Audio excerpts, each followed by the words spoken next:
Hi guys, welcome to Insight SSB YouTube channel. I'm VAISHALLI and I am here with part 6 of CDS 2 2021 Current Affairs series. Now, part 1 to part 5 are equally important. In case आपने ये covered नहीं किए हैं, please cover them because I assure you one thing.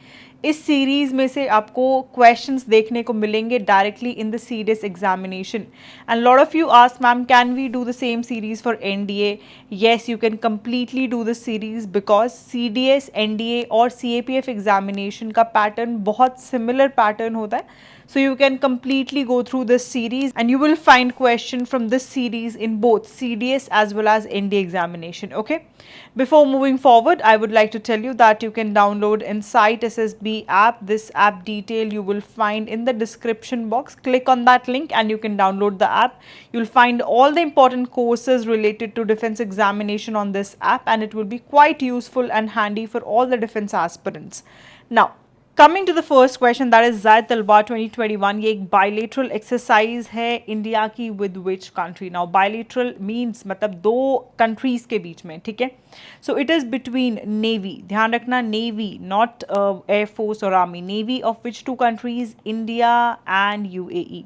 Okay, this is the first important fact. Coming to the second one, ये कहाँ पर conduct किया गया था? It was conducted near Abu Dhabi coast, ठीक है. और ये कहाँ पर है? This is in Persian Gulf, ठीक है. पर्शियन गल्फ में कंडक्ट किया गया था this particular exercise. Okay, now coming to the third point, आजकल काफ़ी फेमसली पूछा जाता है that which ship was there in this particular exercise. So this is a question that is coming up recently according to the trend of CDS and NDA. Okay, so INS Kochi and जो आपके सी king helicopters हैं, ठीक है, सी king MK-42B करके there are helicopters, ये जो थे they participated in this particular exercise. Okay, और इनका अगर हम नंबर बात करें so they were actually 2 in number. Fine. Now coming to the next important thing, ये जो पर्शियन गल्फ है अब ये आया है, so of course there are very high chances कि इससे रिलेटेड क्वेश्चन पूछा जाए. मिडल ईस्ट वैसे भी काफ़ी फेमस रहता है in terms of geography. Now you guys keep asking कि मैम क्या वर्ल्ड जोग्राफी आती है? No, not in depth, basic चीज़ें आती हैं एंड स्पेसिफिकली थोड़ा बहुत क्लाइमेट के बारे में पूछ लेंगे, ठीक है. That is like a thing that is overall in geography. या फिर जो सेकेंड चीज़ है that is asked is mapping. Now mapping जो आती है this is based upon what's been happening recently, ठीक है. आपने CAPF में देखा होगा कि वॉल्केनोस के बारे में पूछा गया था. Now what was there is कि वो न्यूज़ में थे इसलिए पूछते हैं, right. Now talking about the Persian gulf, now this is very very important. Okay, so क्या होता है that they usually ask middle east question as I have told you. So Persian gulf, strait of Hormuz और gulf of Oman, ये बहुत important हो जाता है. Now they usually ask the countries that are there. Okay, so ध्यान से देखना, I have just put down this particular map because इसमें क्लियरली कंट्रीज नज़र आ रहे हैं. इसमें आपको थोड़ा सा कन्फ्यूजन हो सकता है. सो यहाँ देखिए, ईरान, इराक, ठीक है, then Kuwait is there, Kuwait City. अब इराक का छोटा सा सेक्शन यहाँ पे लग रहा है, ध्यान से देखिए. Okay, then Kuwait city is there.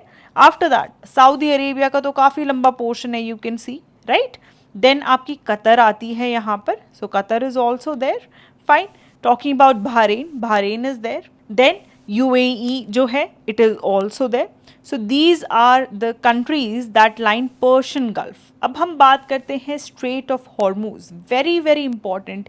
यहाँ पर क्या होता है, you guys know about this strait, ये एक बहुत इंपॉर्टेंट पाथ है when we talk about visiting towards the side of you know Middle East, और यहाँ से काफ़ी ज़्यादा ट्रेड रूट्स हैं, right. Next one is Gulf of Oman. Gulf of Oman उतना इंपॉर्टेंट नहीं है बट ठीक है, you can just go through it. आप देख लीजिए, यहाँ पर ओमान है इस साइड में, राइट. इस साइड आपका UAE है, ठीक है. इस साइड आपका ईरान पड़ता है. So these are the important information that you can go through, ठीक है. इसलिए always keep your maps handy whenever you are studying current affairs. Fine. इसके अलावा और इम्पॉर्टेंट इन्फॉर्मेशन जो है I am giving you. The first one is that exercise Desert Eagle जो होती है, ये एक इम्पॉर्टेंट UAE की ही एक्सरसाइज है। The next one is exercise Desert Flag. अब इन दोनों में डिफरेंस क्या है देखो, ईगल से याद रखना एयरफोर्स, ठीक है, ईगल फ्लाई करती है, दैट्स वाई एयरफोर्स की एक्सरसाइज है। तो अभी रिसेंटली इसका सेकंड एडिशन जो था दैट वाज कंडक्टेड, और ये again it is also bilateral exercise between UAE and India, ठीक है, remember this is important. Now moving ahead with the second one, that is exercise desert flag. This is very important. अब क्या ये bilateral है? नहीं, ये multilateral exercise है, मतलब काफ़ी सारे नेशंस होंगे जो इन्वॉल्व होंगे, सिर्फ 2 नेशन नहीं होंगे। सो इसमें बेसिकली 6 कंट्रीज थी, ठीक है, the first one being India, उसके अलावा यूएसए, फ्रांस, बहरीन, ठीक है, then even Saudi Arabia, and these were the countries that were actually involve, ठीक है। एंड अगर हम होस्ट की बात करते हैं, होस्ट कौन था? यूएई था होस्ट इसका, okay, and it was conducted at Al Dhafra. आप जानते होंगे अल दफरा, ये मैंने आपको पहले भी पढ़ाया हुआ है। सो जो अल दफरा है वहाँ पर जो है ये होस्ट किया गया था। अगर हम बात करें इंडिया जो है उसने इसमें पार्ट लिया, सो इंडिया के Su-30 जो हैं they were there in this particular exercise. So remember this is important information, ठीक है। डेजर्ट फ्लैग का कौन सा एडिशन था? 6th एडिशन था इस बार 2021 में, okay. So with this moving on with the next question now, what is the name of India's first cattle genomic chip for conservation of pure varieties of indigenous cattle breed? Very very important question in terms of biology, ठीक है। So जो इसका answer है that is Indigo, okay. तो इसमें क्या हो रहा है, जितनी भी प्योर वैरायटी है इंडिया की, जैसे कि गिर, ठीक है, कनक्रेज, साहिवाल, ओंगोल, ठीक है, तो ये जितनी भी आप देख सकते हैं यहाँ पर, ये इंडिजिनस वैराइटीज़ हैं, और इनको जो कंजर्व करना, this is the main role of this particular chip. Now this is one of the largest chip, और इसके अंदर ऑलमोस्ट 11,496 मार्कर्स है, ध्यान रखना। और ये क्या करेंगे, ये इंश्योर करेंगे कि जितना भी डाटा है दैट इज़ टू आइडेंटिफाई या फिर डॉक्यूमेंट करता है जो इंडियन ब्रीड्स को, वो एक्यूरेट और एफिशिएंट डाटा इस पर्टिकुलर चिप के अंदर स्टोर्ड रहे, ठीक है। ये किसने बनाया है? It is actually by NIAB। NIAB क्या है? National Institute of Animal Biotechnology, ठीक है। इस चिप की अगर हम मेजर रोल की बात करें तो वो क्या रहेगा कि ट्रेट्स को आइडेंटिफाई कर सके, ठीक है, ट्रेट्स आइडेंटिफिकेशन के लिए इसको यूज़ किया जाएगा। अब कौन कौन सी ट्रेट्स, जैसे आप जानते हैं हमें काउस से मेन रोल क्या रहता है कि मिल्क अच्छा दे दे, right. So high yielding variety of milk, ऐसी वाली काउज, या फिर जो हीट टॉलरेट कर सके ऐसी वैरायटी, और बहुत सारे जो और उसके अंदर फीचर्स होते हैं, उन सबको वो एक ही चिप में डाल के रखेंगे एंड इंश्योर करेंगे कि उनके पास ये आइडेंटिफिकेशन के लिए अच्छा खासा डाटा हो, that two of just the Indian breeds, ठीक है। Now coming to the next question, that is who has become the new Prime Minister of Myanmar? As you know कि यहाँ पे मिलिट्री कूप हुआ है, 2011 में डेमोक्रेसी स्टार्ट हुई थी म्यांमार में, उससे पहले भी मिलिट्री रूल था। अब फाइनली फिर से जो आपकी प्राइम मिनिस्टर थी म्यांमार की, वांग सान सुंग की, राइट, इनको हटा के फिर से मिलिट्री रूल आ गया है। एंड जो मिलिट्री लीडर हैं that is general Min on ह्लांग, इन्होंने क्या किया है, टेक ओवर कर लिया है फ्रॉम द इलेक्टेड गवर्नमेंट, और उसकी जितनी भी पावर है वो सीज कर ली है। And finally they have extended the emergency, 2 साल के लिए उन्होंने जो इमरजेंसी है उसे एक्सटेंड कर दिया है। और फाइनली मिन ओंग ह्यांग जो कि जनरल हैं एंड मिलिट्री हेड हैं, वो अब नए प्राइम मिनिस्टर बन गए हैं म्यांमार के। So this is important information, he has taken the charge, you can remember this. So this may come handy because जो नेबरिंग कंट्रीज़ हैं, अगर उसमें कोई भी ऐसे डेवलपमेंट्स या चेंजेस आते हैं, ठीक है, बिकॉज यहाँ पर तो of course it's been a drastic change to military government, and काफ़ी कंट्रीज़ ने इस चीज़ को अपोज किया है, बिकॉज आफ्टर ऑल काफ़ी टाइम के बाद वहाँ पे डेमोक्रेसी आई थी in 2011, decades of military rule was there, isn't it. So ये इंपॉर्टेंट इन्फॉर्मेशन हो सकती है। As per to the examination they ask neighbouring countries के प्राइम मिनिस्टर। अभी रिसेंटली नेपाल में भी कुछ चीज़ें हुई हैं, राइट, अगर आपको नहीं पता एक बार प्लीज़ उसको भी गो थ्रू कर लेना, that is also important, specifically if you talk about government, उसी के रिगार्डिंग मैं आपको बता रही हूँ, okay. Now, moving on to the next question, that is, which state has been conferred with 7 national awards on the first Bandhan Annual Awards 2021? अब ये जो Bandhan Awards हुए थे, they were actually conducted on 34th, जो आपका foundation day है of TRIFED. और ये जो वंदन है ये एक इनिशिएटिव ट्राइफेड का ही है. ठीक है, ट्राइफेड किसके अंडर आता है? It comes under the ministry of tribal affairs, याद रखना. ठीक है. So if you talk about this particular thing that is बंधन, आपने काफ़ी बार सुना होगा संकल्प से सिद्धि, है ना. संकल्प से सिद्धि, दैट इज़ मिशन बंधन, है ना. So this particular thing, what is it associated with? It is actually associated with the startups. Okay, so बंधन का मेन काम क्या है? एम्प्लॉयमेंट जनरेट करना, सोर्स ऑफ एम्प्लॉयमेंट जनरेट करना. स्पेसिफिकली कौन से एरियाज में? The places which are having lot of tribal, specifically in the north eastern parts of the country. Okay, इसके अलावा MSP फॉर MFP भी आपने काफ़ी बार सुना होगा, दैट इज़ रिलेटेड टू बंधन इटसेल्फ. MFP क्या है? MSP तो आप सब जानते हैं, मिनिमम सपोर्ट प्राइस. MFP क्या होता है? माइनर फॉरेस्ट प्रोड्यूस जो होता है, दैट इज़ MFP. ठीक है. सो ये भी आपका बंधन स्कीम के अंडर आता है, दैट वाज लॉन्च इन 2018. और इसके अलावा आजकल एक और चीज़ काफ़ी फेमस रह रही है, that is tech for the tribals. Okay, तो इसके अंडर क्या होता है? ट्राइबल एंटरप्रेन्योरशिप की बात हो रही है, एम्पावर कर रहे हैं उन्हें बिजनेस रन करने के लिए. ठीक है.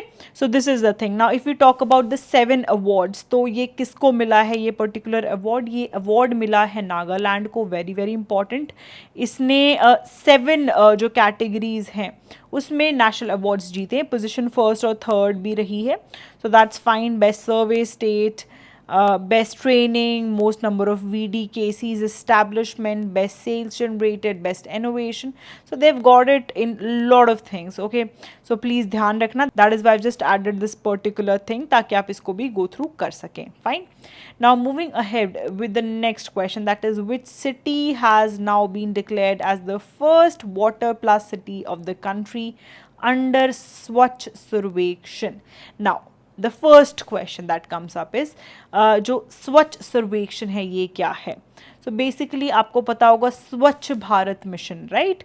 सो जो स्वच्छ भारत मिशन है उसके अंडर बेसिकली असेसमेंट है कि कितना स्वच्छता है. ठीक है, उसके बेसिस पे एक्चुअली जस्ट एक असेसमेंट है. फाइन. और ये किस चीज़ के लिए दिया जाता है? If you talk about this particular tag, that is water plus जो टैग है, वाटर प्लस सिटी टैग जो है, ये किस लिए प्रोवाइड किया जाता है? फर्स्टली आपकी जितनी भी रिवर्स या फिर आपकी ड्रेन्स हैं वो कितनी ज़्यादा क्लीन है. ठीक है, उस बेसिस पे एक तो दिया जाता है. सेकेंड थिंग इज़ कि 30% जो पानी है सिटी का, ठीक है, उसको क्या करना चाहिए? एक तो रिसाइकल करेगी जो भी पर्टिकुलर सिटी है और उसे रीयूज़ करेगी. फाइन. और ये कौन सी मिनिस्ट्री है जो देती है इस अवार्ड को? ना मिनिस्ट्री कौन सी है? Ministry of housing and urban affairs. इसको स्टार मार्क कर लेना. ये क्वेश्चन इतना ज़्यादा इम्पॉर्टेंट है कि ये आने के काफ़ी अच्छे चांसेस एग्जामिनेशन में. और कुछ नहीं तो यही पूछ लेंगे कि ये जो पर्टिकुलर आपको अवार्ड दिया गया है ये कौन सी सिटी को दिया गया है. सो इसका जो आंसर है that is quite known, that is Indore, है ना.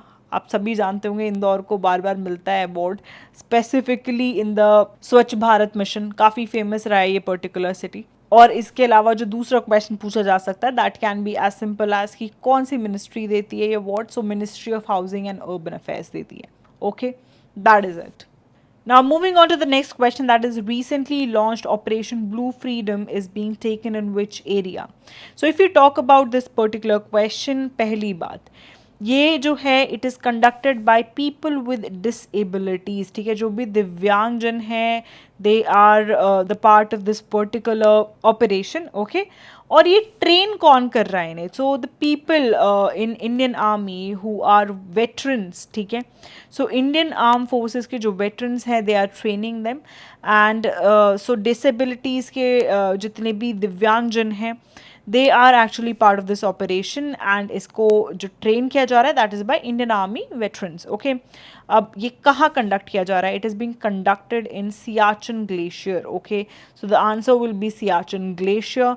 अब this is very important. Siachen glacier की अगर हम बात करें, ये कहाँ पर है? This is in eastern Karakoram range. अब जस्कर वगैरह जो भी रेंजेस हैं इनके बारे में आपको पता होना चाहिए। इसके साथ साथ नॉर्थ टू साउथ इन्हें आप अरेंज करो, इस तरीके के क्वेश्चन काफ़ी बार एग्जाम में देखने को मिलते हैं।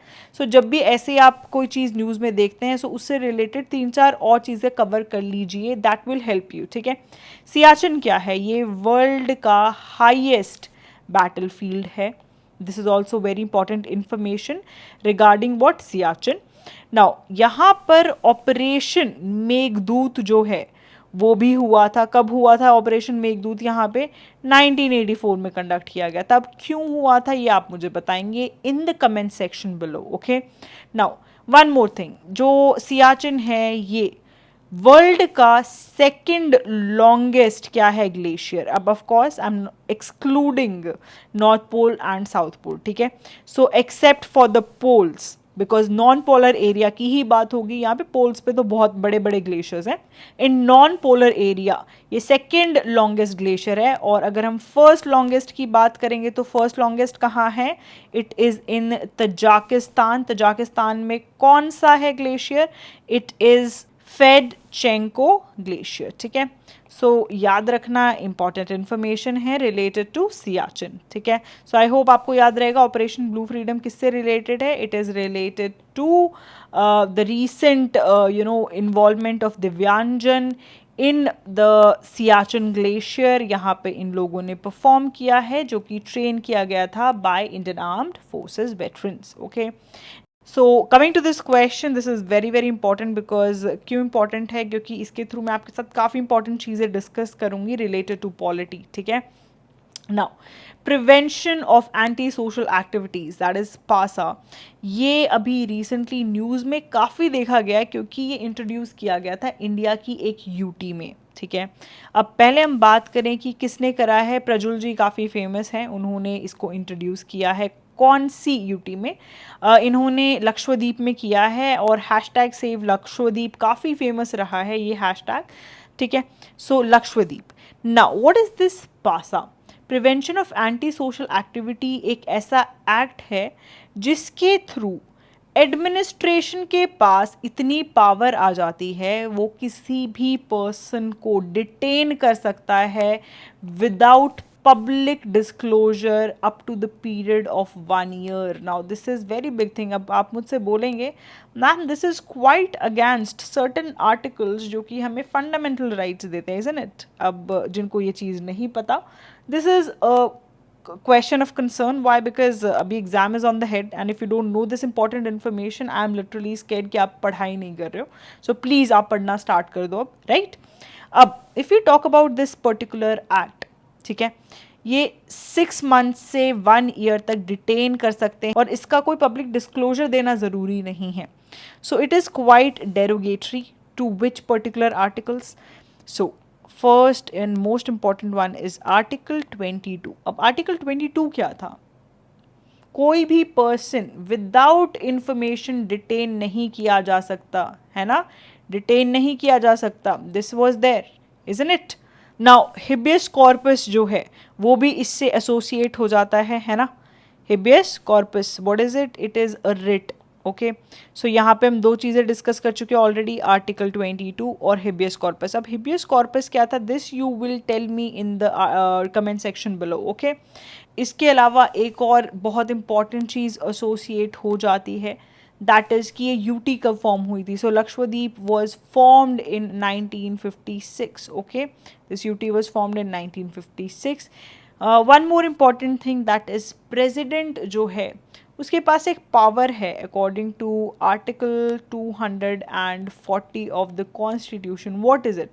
सो कोई भी जो बिल है वो प्रोम्युलगेट किया जाता है by the president of India to exercise power under article 240. तो पासा जो है it can be activated only in the concern अगर बिल जो है वो प्रोम्युलगेट किया गया है by the president of India. ठीक है, यू नो वन थिंग कि जो प्रेजिडेंट है उनके पास पावर है कि वो रेगुलेट कर सकते हैं कुछ चीज़ें किसी सर्टेन यूटी के अंडर, है ना, किसी भी जो यूटी है उसके अंदर कुछ पर्टिकुलर रेगुलेशंस जो हैं वो ला सकते हैं। अगर हम आर्टिकल 242 की बात करते हैं तो जो प्रेसिडेंट है वो क्या कर सकते हैं, वो रेगुलेशन ला सकते हैं जिसके थ्रू कोई भी एक्ट जो पार्लियामेंट या किसी भी लॉ ने बनाया है उसको वो रिपील कर सकते हैं for time being in a particular UT, है ना। I hope you all know this. So ये इंपॉर्टेंट आर्टिकल्स हैं। जब भी हम पासा की बात करते हैं, मैं आपके साथ सिर्फ आर्टिकल्स और इंपॉर्टेंट फंडामेंटल राइट्स डिस्कस कर रही हूँ। मैं इन डेप्थ इसलिए नहीं जा रही हूँ because that is not important for you. आपको वहाँ एसेज नहीं लिखने। अगर आप CAPF की प्रेपरेशन कर रहे होते तो ऑफकोर्स मैं आपको ये सारी इंपॉर्टेंट इन्फॉर्मेशन इन डेप्थ बताती कि पासा से ये कैसे रिलेटेड है, लेकिन आपके काम की नहीं है। That's why I am not telling you these things. बस आप ये याद रखना कि बिकॉज ऑफ दिस क्वेश्चन आपके ये पर्टिकुलर आर्टिकल्स हैं जो इंपॉर्टेंट हो सकते हैं। दैट इज आर्टिकल 240 का पार्ट 2, ठीक है, आर्टिकल 22, और इसके साथ साथ आपका हिबियस कॉर्पस जो है that can get important. Fine, so that is it. ये इंपॉर्टेंट इन्फॉर्मेशन है, याद रखनी है आपको, ठीक है। सो पैसा जो है ये कहाँ पे लगाया गया है, लक्षद्वीप में लगाया गया है। Now before moving ahead I would like to tell you that CDS 2 2021 का 35 डेज का GS क्रैश कोर्स स्टार्ट हो रहा है 10th October onwards. Now whoever is preparing since quite a lot of time, I can tell you कि मैं आपको GS में easily 10 to 15 marks की edge दिला सकती हूँ। Okay, with my team I'll make sure that you can easily get a edge of 10 to 15 marks because we know कि कहाँ से questions usually पूछे जाते हैं, वही section लिमिटेड फॉर्म में, ताकि आप कम से कम पढ़ के मैक्सिमम रिवाइज करके आप अच्छा परफॉर्मेंस दे पाए। इसलिए आप ये पर्टिकुलर कोर्स गो थ्रू कर सकते हैं, ठीक है। इन केस आपने कुछ भी नहीं पढ़ा है एंड आपके पास 35 डेज लेफ्ट है और आप सोच रहे हो कि मैं कौन सी बुक उठाऊं, it is wasteful because CDS का एग्जामिनेशन काफ़ी वास्ट है। लेकिन I know and my team knows कि एग्जैक्टली कौन से सेक्शन से क्वेश्चंस रिपीटेडली पूछे जाते हैं। हमने वो सेक्शन इस पर्टिकुलर कोर्स में कंप्लीट किए हैं। सो अगर आप GS को स्ट्रैटेजी के साथ कंप्लीट करना चाहते हैं, ऐसे मॉक्स चाहते हैं जहाँ से डायरेक्ट क्वेश्चन आए, जहाँ पे लाइव डाउट सेशंस के थ्रू आपके जितने भी इंपॉर्टेंट एरियाज़ हैं वो डिस्कस किए जाएं, ठीक है। फुल लेंथ रिविजन्स भी प्रोवाइड की जाएगी इस पर्टिकुलर कोर्स के अंदर। आपको करंट अफेयर्स भी मिलेंगे और आपको ये श्योर किया जाएगा कि अगर आप पहले से प्रिपेयर कर रहे हो तो आपको 10-15 मार्क्स का मिनिमम एज मिले। और अगर आप जानते होंगे बहुत सारे ऐसे स्टूडेंट्स होते हैं जिनके अगर 95 कट ऑफ गई है तो 94 मार्क्स आके रह गए, 91 मार्क्स आके रह गए। तो 5 से 10 मार्क्स ही बहुत इंपॉर्टेंट रोल प्ले करते हैं और मैं आपको 10 to 15 मार्क्स का एज दिलाने की गारंटी करती हूँ through this course. So you guys can go through it. It will be quite helpful for all of you. For this, please download Insight SSB app. The link for the same will be down in the description box. Okay. Moving ahead, GI tags. GI tag जो है ये basically issue किया जाता है by Department of Industry Promotion and Internal Trade, जो कि किसके अंदर आता है, ministry of commerce and industries के अंडर आता है, ठीक है। So this is important. Now जो ये GI टैग है ये किसके द्वारा गवर्न किया जाता है, सो इट इज़ एक्चुअली जो है गवर्न किया जाता है by registration and protection act of 1999, okay. And अगर हम बात करें कौन सा स्टेट है जिसके पास highest number of GI tags हैं, so it is none other than Karnataka. Karnataka के पास हाईएस्ट GI टैग्स है, that is 39 in number, okay. अब जो क्वेश्चन बोल रहा है that is the GI certification that is given to Madurai Malli, ये एक्सपोर्ट किया जा रहा है to US and Dubai from which state, कौन सा स्टेट कर रहा है। सो ये जो GI सर्टिफिकेशन है ये मिली हुई है मदुराई मल्ली को। ये जो है कौन से स्टेट से एसोसिएटेड है, सो the answer for the same is Tamil Nadu, ठीक है। तमिलनाडु जो है उसके पास ये पर्टिकुलर मदुराई मल्ली है जिसको GI सर्टिफिकेशन मिला हुआ है। इसके अलावा जो यूएस और दुबई है उसको और भी नेचुरल फ्लावर्स एक्सपोर्ट किए गए थे, दैट इज़ लिली, चमंथी, मैरीगोल्ड, बटन रोज, वो भी उन्हें दिए गए थे। And you all know that this is Madurai Malli, ये जैस्मीन फ्लावर्स हैं, ठीक है। और इन फ्लावर्स की बात करें, lot of ladies use it as gajra and stuff, ठीक है, during the traditional wear. So I guess आपने ये काफ़ी बार देखा भी होगा in real life. Moving ahead, इसके अलावा जो और जीआई टैग्स हैं दैट आर वेरी फेमस और इस साल दिए गए हैं। So the GI tags in 2021, the first one is Kashmir saffron, ठीक है। कश्मीर सैफरन जो है काफ़ी इंपॉर्टेंट है, ये भी GI टैग दिया गया है और ये कौन से स्टेट से एसोसिएटेड है, JNK। ध्यान देना कौन सा स्टेट है, that is also important, okay. The next one is Manipuri black rice, this is also quite important. ये कौन से स्टेट से रिलेटेड है, अब आप देख सकते हो मणिपुर से ही एसोसिएटेड है। Next one is rasgulla. Now rasgulla जो है, अब एक और बात मैं आपसे करूँ, रसगुल्ला काफ़ी ज़्यादा वेस्ट बंगाल से फेमस है, तो प्लीज़ इस चीज़ को आप गलती से वेस्ट बंगाल मार्क मत कर देना। ये उड़ीसा का जीआई टैग मिला हुआ है रसगुल्ला को, ठीक है।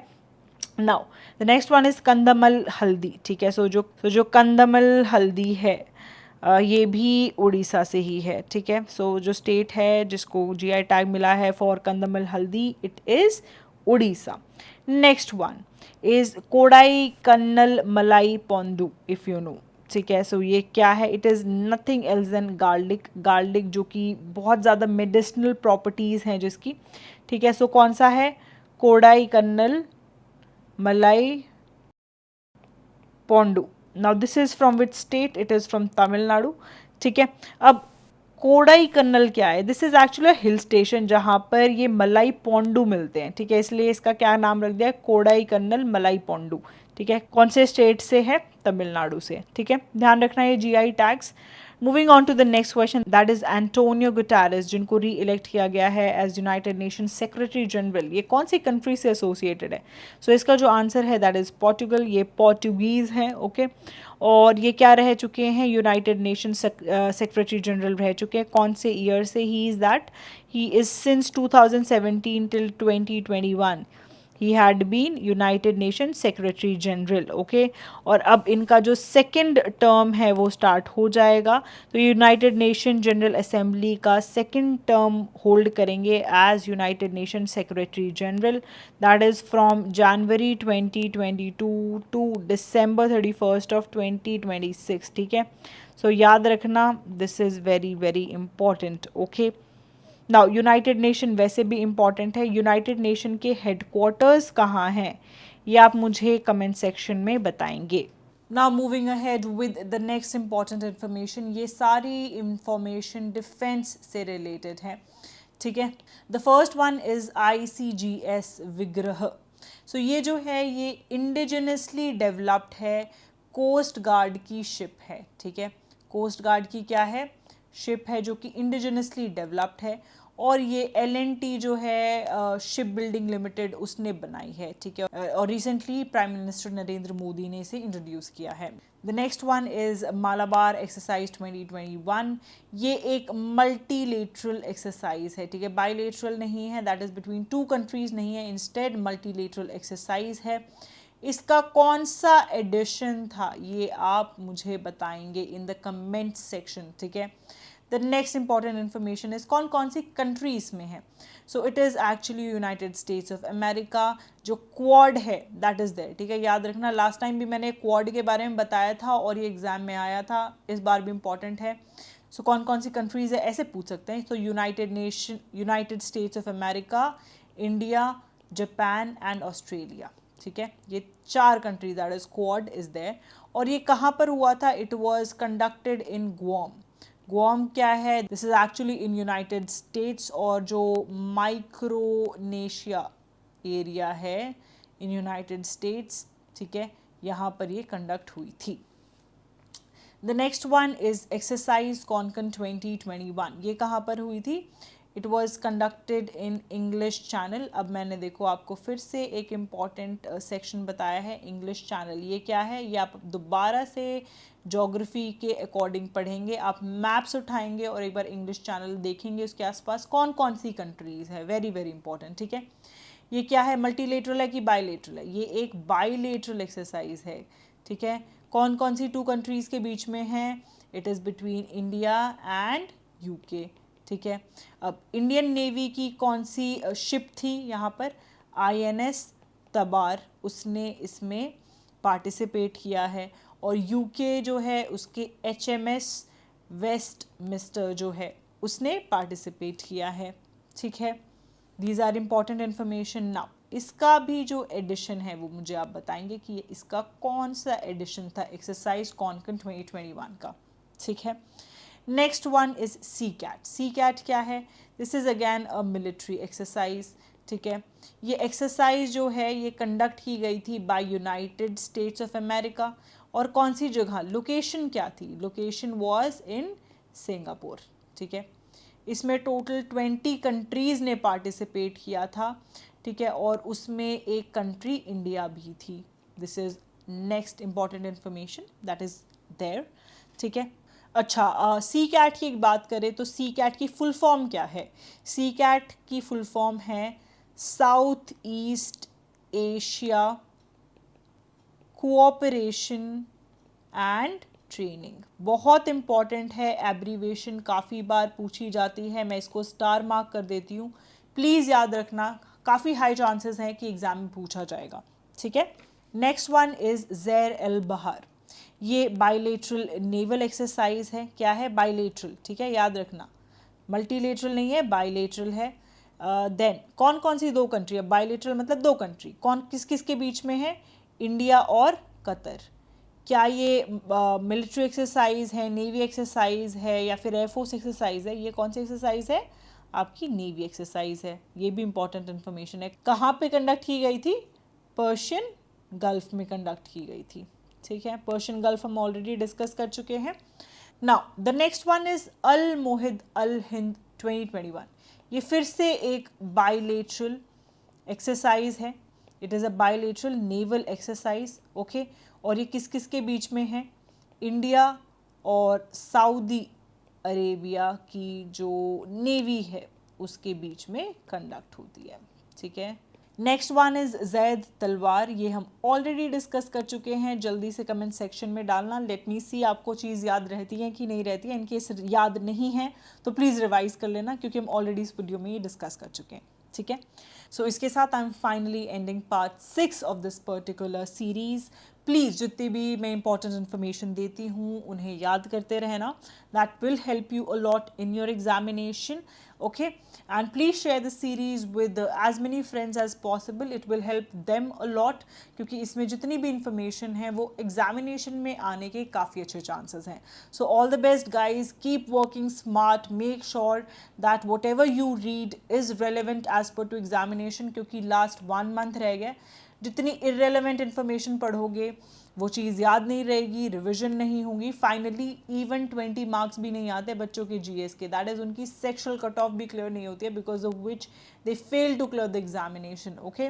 All the best guys, take care, have a nice day, and I will see you in the next session, that is part 7 of this series, okay.